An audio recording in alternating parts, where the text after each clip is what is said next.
પ્રસંગ 105 રાજસ્થાન દુષ્કાળ રાહત કાર્ય.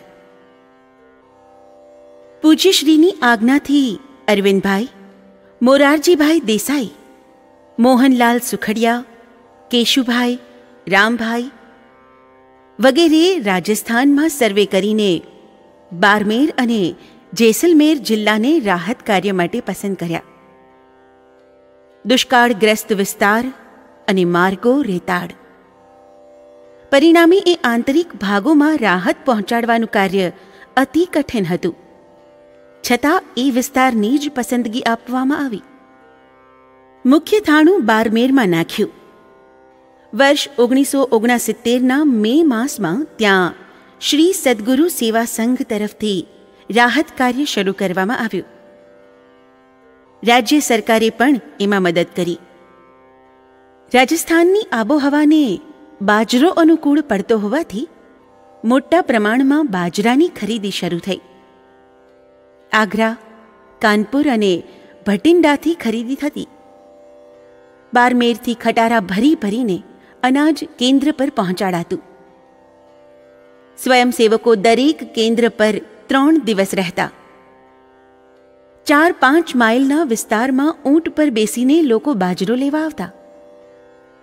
રોજ 2-3 હજાર માણસો ભેગા થતા. એટલી ભીડ થતી કે રાતે 1 વાગ્યા સુધી બાજરો આપવાનું કામ ચાલતું. પૈસા હોય તેને 12 આને કિલો અને ગરીબ હોય તેને મફત અપાતો. દરેકને માસિક 6 કિલો બાજરો અપાતો. શ્રી જલારામ બાપાના ગાદી વારસ શ્રી ગિરધરરામ બાપા તરફથી એ વધારાનું ખર્ચ આપવામાં આવ્યું. લેવા આવનારામાં 25% મફત લેનારા નીકળતા. છેલ્લા 7 વર્ષથી ત્યાં દુકાળ હોવાથી લોકોએ બાજરો જોયો નહોતો. રાતી જુવારથી કામ ચલાવતા. રાજસ્થાનમાં આમેય પાણીની તંગી, તેમાં પાછો દુકાળ, એટલે પાણી દૂધ કરતાંય મોંઘું મળે અને દૂધના તો દર્શન જ દુર્લભ. સ્વયંસેવકો કાળી ચા પીતા. કોઈ ઊંટડીના દૂધની ચા પીતા. 2-3 રૂપિયાનું એક ઘડો પાણી મળતું. જ્યાં કેન્દ્ર હોય ત્યાં સ્થાનિક લોકો ઊંટ પર ઘડા મૂકી પાણી વેચવા આવતા. ખરા તડકામાં બાજરો લેવા લાઇનમાં ઊભેલા લોકોનું તરસે ગળું ન સુકાય એટલા માટે ભાઈઓ જેટલું મળે તેટલું પાણી લઈ લેતા ને પરબ માંડીને બધાને પીવડાવતા. પાણીની આટલી બધી મુશ્કેલી હોવાથી સૌએ સ્નાનના નામનું જ નાહી નાખ્યું હતું. દર 15 દિવસે બારમેર જાય ત્યારે જ નહાતા. કેન્દ્ર પર કોઈ વાર પાણી મળે ને નાહવાનું કોઈને મન થાય તો જોવા જેવી થતી. રેતાળ પ્રદેશ, તેથી એક બાજુથી શરીર પર પાણીનો લોટો રેડે તો બીજી બાજુથી એટલી જ ઝડપથી ઝીણી રેતી ઉડીને શરીર પર ચોંટી જાય. જેવું નાહવાની બાબતમાં તેવું જમવાની બાબતમાં. ભાઈઓને ખભે એક જોડી લટકતી હોય, એમાં બાજરાના રોટલા, ડુંગળી ને લસણની ચટણી મૂકી રાખે. ભૂખ લાગે ત્યારે ખાઈ લેવાનું. રૂમ બંધ કરીને જમવા બેસવું પડે, નહીંતર રોટલા સાથે રેતી પેટમાં પહોંચી જાય.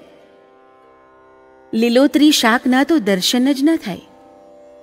બારમેર જાય ત્યારે ખીચડી શાકની ઉજાણી માણે. આવી હતી એક કઠિન સેવા. એટલો ભયંકર રેતાળ અને વેરાન પ્રદેશ હતો કે કાચા પોચા તો ત્યાં કલાક રહેવાની હિંમત ન કરે. ભીમાડા ગામ એવું નીકળ્યું કે જ્યાં સૌથી વધુ રેતી હતી. આંધી ભારે. રાત્રે સૂઈને સવારે સૌ જાગે ત્યારે બિસ્તરમાં ને શરીર સુદ્ધા પર રેતીના થર થઈ ગયા હોય. આવી કષ્ટપ્રદ જગ્યામાં નિષ્ઠાવાન ભક્તોએ પારાવાર કષ્ટ વેઠીને 4 મહિના સુધી સેવા કરી. એ વર્ષે બારમેર જિલ્લામાં વરસાદ સારો થતાં ખેડૂતોને બિયારણ અને 10 ટ્રેક્ટરો ખેતર ખેડવા માટે આપવામાં આવ્યા. રાજસ્થાનમાં આનંદ છવાઈ ગયો. જન્માષ્ટમીને દિવસે પૂર્ણાહુતિ થઈ. રાજસ્થાનમાં રાહત કાર્ય ચાલુ હતું એ અરસામાં પૂજ્ય શ્રી બેંગ્લોરમાં આવેલી શ્રી રામકુમાર મિલ્સના ગેસ્ટ હાઉસમાં હતા. બારમેરની કાર્યવાહીનો પૂરેપૂરો અહેવાલ કેશુભાઈ પત્ર દ્વારા ત્યાં મોકલતા રહેતા. તારીખ 11 જુલાઈ 1969ના એમના પત્રમાં હતું: બાપુ, અહીં એક ટીપું પણ વરસાદ નથી. વરસાદ થાય એવી કૃપા કરો. લોકો બહુ સંતપ્ત અને બેહાલ છે. યોગાનુયોગે એ સમયે બેંગ્લોરમાં વરસાદ વરસતો હતો. પત્રમાંથી એટલું સાંભળતા જ એકદમ આકાશ તરફ જોઈને બોલ્યા, યહાં પર તુમ્હારા ક્યા કામ હૈ? જાઓ ને રાજસ્થાન મેં. પછી હળવે રહીને ઉમેર્યું, પરસોं बाड़मेर जिले में जरूर वर्षा होगी. 13મીની રાત્રે લગભગ 12 વાગ્યે એકદમ કહ્યું, बाड़मेर टेलीफोन करके पूछो, सब कुशल तो है ना? વરસાદને કારણે ટ્રંક લાઇન આઉટ ઓફ ઓર્ડર હતી. કોઈ બાત નહીં, ભગવાન સબ ઠીક કરેંગે. આટલું કહીને પૂજ્ય શ્રી સૂઈ ગયા. આ તરફ તે દિવસે બારમેર જિલ્લાના હરસાણી ગામમાં બાજરાની વહેંચણીનું કામ આટોપી લઈને સંધ્યા સમયે ભાઈઓએ બારમેર જવાની તૈયારી શરૂ કરી. ત્યાં એકાએક જોરથી પવન ફૂંકાવા લાગ્યો. ધૂળની આંધી ચડી ને ગાજવીજ કરતો વરસાદ તૂટી પડ્યો. રામબાબા, રામભાઈ, ત્રિભુવનભાઈ વગેરે વરસાદ આવવાથી હર્ષ ઘેલા બની વરસાદમાં ખૂબ નાચ્યા ને તેમણે શ્રી ગુરુદેવના નામની ધૂન મચાવી દીધી. આગળ વધવાનું માંડી વાળી સૌ ત્યાં જ સૂતા. અડધી રાત્રે તરસ લાગતા ત્રિભુવનભાઈ પાણી પીવા ઉઠ્યા. રૂમમાં લાલટેનનો ઝાંખો ઉજાસ હતો. વાંકા વળીને માટલામાં ગ્લાસ બોળવા જતા હતા ત્યાં જમણા પગમાં આંગળીઓ નીચે એક સાપે જોરથી દંશ માર્યો. ત્રિભુવનભાઈની ચીસ નીકળી ગઈ. સૌ સફાળા બેઠા થઈ ગયા. માટલા પાસે લાંબો કાળો સાપ ફૂંફાડા મારતો હતો. બધાએ તરત લાકડીઓ વડે એને ત્યાં જ અધમુઓ કરી નાખ્યો. ત્રિભુવનભાઈના પગને દબાવીને નીકળ્યું એટલું લોહી કાઢી નાખ્યું. પછી એ ભાગ પર કોલન વોટર મૂક્યું ને ગોઠણ પાસે કચકચાવીને રાંઢવું બાંધી દીધું. ત્રિભુવનભાઈ ગભરાટમાં ધ્રુજી રહ્યા હતા. આખું શરીર પરસેવાથી નાહી રહ્યું હતું. એકાએક એમને શ્રી ગુરુદેવના વાક્ય યાદ આવ્યા. બારમેર જવા નીકળ્યા ત્યારે એમણે કહેલું, ચાહે કુછ ભી હો જાય लेकिन तुम्हारे शरीर को आंच नहीं आएगी. हृदयपूर्वक सेवा करना. એ સાથે જ એમની હિંમત આવી. પ્રાથમિક સારવાર હરસાણીમાં પતાવીને સૌ જીપમાં બારમેર જવા નીકળ્યા. સીધા હોસ્પિટલમાં ગયા. સર્જને પગ જોઈને કહ્યું, આ માણસ બચે તેમ નથી. રામભાઈએ મરેલા સાપને કોથળામાં ભરીને સાથે લઈ લીધેલો. એના ઝેરની પરીક્ષા કર્યા પછી સર્જનની રહી સહી આશા પણ નામ શેષ થઈ ગઈ. પરંતુ ભાઈઓની આસ્થા અડગ હતી. શ્રી ગુરુદેવનું સ્મરણ કરતાં કરતાં કેશુભાઈએ બરફવાળા પાણીનો કટકો ત્રિભુવનભાઈના પગ પર ફેરવ્યા કર્યો. 3 કલાક પછી પગનો લીલો રંગ બદલાઈ ગયો ને સાંજે તો હોસ્પિટલમાંથી રજા પણ મળી ગઈ. એ પહેલાં સાપને એક શીશામાં પૂરીને કેમ્પમાં શ્રી ગુરુદેવનો ફોટો જે રૂમમાં પધરાવેલો હતો ત્યાં મૂકી દીધો હતો. બીજે દિવસે સવારે રૂમ ઉઘાડ્યો ત્યારે એમાંથી માથું ફાટી જાય એવી દુર્ગંધ આવતી હતી ને સાપને જેમાં પૂર્યો હતો એ શીશો બરાબર વચમાંથી ફૂટી ગયો હતો. દોરાનું ગૂંચડું પડ્યું હોય એવો લીરા લીરા થઈને સાપ ગૂંચડું વળેલો ત્યાં પડ્યો હતો. છેલુભાઈ ભાવવશ બની બોલી ઉઠ્યા, ત્રિભુવનભાઈ, તમારો શરીર રૂપી શીશો બચાવીને આપણા જ શ્રી ગુરુદેવ ભગવાને આ કાચના શીશા પર તમારી ઘાત ઉતારી નાખી. પૂજ્યશ્રીને પત્ર મારફત બધા સમાચાર વિગતથી મોકલવામાં આવ્યા. સમાચાર સાંભળી એમણે ગદગદ કંઠે કહ્યું, त्रिभुवन भाई को सांप ने काटा तो सही, परंतु भगवान राम ने उनको बचा लिया। वे भगवान का काम करने गए हैं, उनको कौन हानि पहुंचा सकता है? બારમેરની સૂકી ધરતીને વરસાદ મોકલીને ભીંજવનાર અને બનનારા બનાવની અગાઉથી આગાહી થઈ જતા ક્ષેમ કુશળ જાળવવાની ચીવટ રાખનાર પરમ કૃપાળુ શ્રી ગુરુદેવની કેવી નિરાભિમાનતા! રાજસ્થાનના રાહત કાર્ય અને ત્રિભુવનભાઈના પ્રસંગે સૌ ભક્તજનોના હૈયામાં ઉત્કટ અને અડગ શ્રદ્ધા પ્રેરી કે શ્રી ગુરુદેવ સ્થૂળ સ્વરૂપે આપણી વચ્ચે હાજર ન હોવા છતાંય સૂક્ષ્મ સ્વરૂપે આપણી અહર્નિશ રક્ષા કરે છે ને માર્ગદર્શન પણ આપે છે. પૂજ્યશ્રીએ ચિત્રકૂટ નેત્ર યજ્ઞથી એક નિષ્કામ કર્મયોગીની ભૂમિકા શરૂ કરેલી. શિષ્યો વધતા ગયા, કામ શીખતા ગયા, તેમ તેમ ધીરે ધીરે કોઈને અણસારો પણ ન આવે એ રીતે તેઓ શ્રી એમાંથી દૂર સરકતા ગયા. ભરતપુરમાં એક જ દિવસ પધાર્યા. સુરતથી રેલીમાં માત્ર પ્રેક્ષક બની બધું જોતા રહ્યા ને રાજસ્થાન વખતે એટલી સ્થૂળ હાજરી પણ ન આપી. રંકા સુધીના તમામ રાહત કાર્યોમાં સતત હાજરી આપી. કર્મયોગીની ભૂમિકા પણ હવે પૂરી થઈ ગઈ છે એવું એમને લાગ્યું હશે.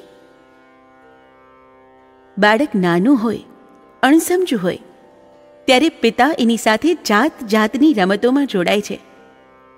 બાળક રમત સંપૂર્ણ એકાગ્રતાથી રમે છે અને હાર જીતથી સુખી દુઃખી પણ થાય છે.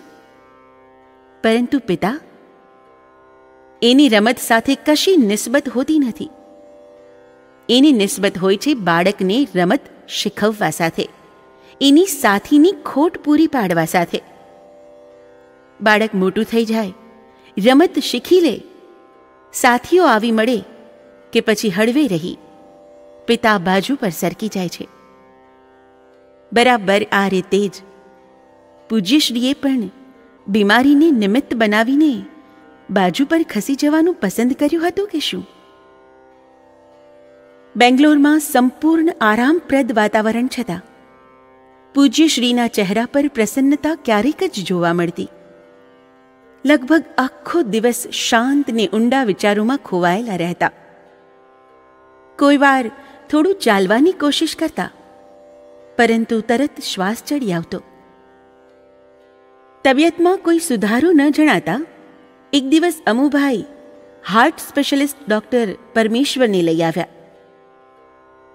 પરમેશ્વર આવ્યા તે પહેલાં ખૂબ શ્વાસ ચડ્યો હતો, પણ જેવો ડૉક્ટરે રૂમમાં પગ મૂક્યો કે પૂજ્યશ્રી સ્વસ્થ બની ગયા. ડૉક્ટરે બધી તપાસ કરી. છેલ્લે પરમેશ્વરે કહ્યું, થોડું ચાલી બતાવશો? પૂજ્યશ્રી વીજળીની ત્વરાથી ઉઠ્યા ને રૂમમાં ઝડપભેર ચાલવા લાગ્યા. ન શ્વાસ ચડ્યો, ન ખાંસી આવી. ડૉક્ટર બહુ તાજ્જુબ થયા. ચાલની ઝડપ જોઈને બોલી ઉઠ્યા, slowly slowly, no hurry at all. પછી આસ્તેથી ઉમેર્યું, જેટલી ઝડપી આપની વિચારશક્તિ છે એટલી જ ઝડપી આપની ચાલ છે ગુરુદેવ. પૂજ્યશ્રી હસ્યા. ડૉક્ટર મદ્રાસી હતા. પૂજ્યશ્રીને સાચા સંત જાણીને હૃદયપૂર્વક ઇલાજ કરતા. બોલાવીએ ત્યારે દોડી આવે. પૂજ્યશ્રીને એક દિવસ પેટના દર્દની અત્યંત ફરિયાદ થવાથી એ આવ્યા. સ્વાસ્થ્ય જોઈને કહ્યું, તબિયત વિશે કોઈ ચિંતા ન કરશો ગુરુદેવ, થોડી ગેસની તકલીફ છે, બધું બરાબર થઈ જશે. પૂજ્યશ્રીના મુખ પર સ્મિત છવાઈ ગયું. ચિંતા?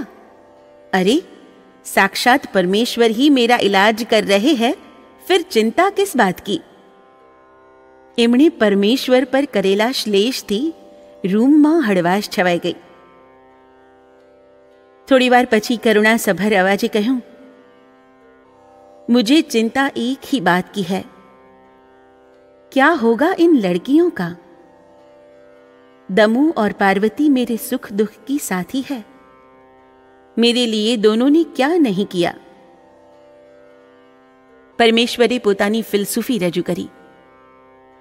ગુરુદેવ, એમના નસીબમાં જે માંડ્યું હશે તે થશે. આપ એ ચિંતા છોડી દો.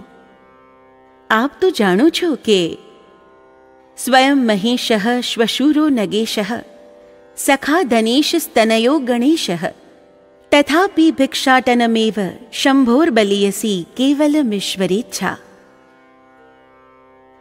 થોડી વાતો કરીને ડૉક્ટર ગયા. 29મી ઓગસ્ટ 1969 દિવસે સવારથી જ પૂજ્યશ્રી બહુ બેચેન હતા. उठ्या પછી थोड़ी वारे કહ્યું, बम्बई देवकरण को कॉल करके कह दो कि यदि आना हो तो कल दिन के 11 बजे के पहले डॉक्टर नथवाणी और डॉक्टर सामाणी को लेकर यहाँ आ जाए. તે દિવસે જ લો બ્લડ પ્રેશર થઈ ગયું ને પૂજ્યશ્રીને હાર્ટ એટેક આવ્યો. ડૉક્ટર પરમેશ્વર અને ડૉક્ટર ગિરિરાજે દોડાદોડી કરી મૂકી. પૂજ્યશ્રી ઊંઘી જાય એ ખૂબ જરૂરી હતું, પરંતુ એમની આંખોમાં ઊંઘ જ નહોતી. રાત્રે 12 વાગ્યે પરમેશ્વરે આવીને ઘેનનું છેલ્લું ઇન્જેક્શન આપ્યું, પરંતુ એ કારગત ન નીવડ્યું. રાત્રે 2 વાગ્યે પૂજ્યશ્રીએ એમને બોલાવ્યા. પરમેશ્વર, હવે તો ઊંઘની બધી ગોળીઓ અને ઇન્જેક્શને સંપીને ડૉક્ટર ઉપર જ અસર કરવા માંડી છે ગુરુદેવ. ડૉક્ટર હતાશ થઈને બોલી ગયા, આપ કૃપા કરીને ઊંઘવાનો પ્રયત્ન કરો. શિવપુરીની હોસ્પિટલમાં પારાવાર શારીરિક કષ્ટ છતાં વગર ઇન્જેક્શને 1 મિનિટમાં ઘસઘસાટ ઊંઘી ગયેલા પૂજ્યશ્રીએ આજે ડૉક્ટર પરમેશ્વરના બધા ઇલાજ નકામા કરી નાખ્યા હતા. પૂજ્યશ્રીને સુવડાવવાની કોઈ પાસે શક્તિ નહોતી. બીજે દિવસે સવારે 10:30 દેવકરણભાઈ સાથે doctor Nathwani, doctor Samani, doctor Chhabilbhai તથા કેટલાય ભક્તજનો બેંગ્લોર આવી પહોંચ્યા. સવારે બરાબર 11:05 5 ડૉક્ટરોની હાજરીમાં પૂજ્યશ્રીને પક્ષાઘાતનો તીવ્ર હુમલો થયો અને પૂજ્યશ્રી બેહોશ બની ગયા. ડૉક્ટરો જોતા રહ્યા. ડાબું આખું અંગ એનો ભોગ બની ગયું. બેંગ્લોરનો 4 મહિનાનો આરામ કે એકાંત સેવન એમાં કંઈ મદદ કરી શક્યા નહીં. બપોરે સૌની સંમતિથી એમને નર્સિંગ હોમમાં ખસેડવામાં આવ્યા. બીજે દિવસે સવારે પરમેશ્વર આવ્યા. એમણે પૂછ્યું, રાત્રે ઊંઘ આવી હતી ગુરુદેવ? પૂજ્યશ્રી હસ્યા. હાજી, ખૂબ સોયા. ઓહ, થેન્ક ગોડ. આપની ચિંતામાં મને ઘરમાં ઊંઘ જ નહોતી આવતી ગુરુદેવ. આપ હસો છો ત્યારે આપના હાસ્યમાં મને આખી દુનિયા હસતી લાગે છે. ભાવાવેશમાં ડૉક્ટર પરમેશ્વરે આંખો લૂછી. 8 દિવસ નર્સિંગ હોમમાં વિતાવ્યા પછી દેવકરણભાઈ પૂજ્યશ્રીને મુંબઈ લાવ્યા. મુંબઈમાં 10 દિવસ ગાળીને સપ્ટેમ્બરની મધ્યમાં પૂજ્યશ્રી આરામ અર્થે પૂના પધાર્યા. સર્વે ત્રઃ સુખિનઃ સંતુ, સર્વે સંતુ નિરામયાઃ, સર્વે ભદ્રાણિ પશ્યन्तु, મા કશ્ચિદ દુઃખમાપ્નુયાત. જય ગુરુદેવ, જય સિયારામ.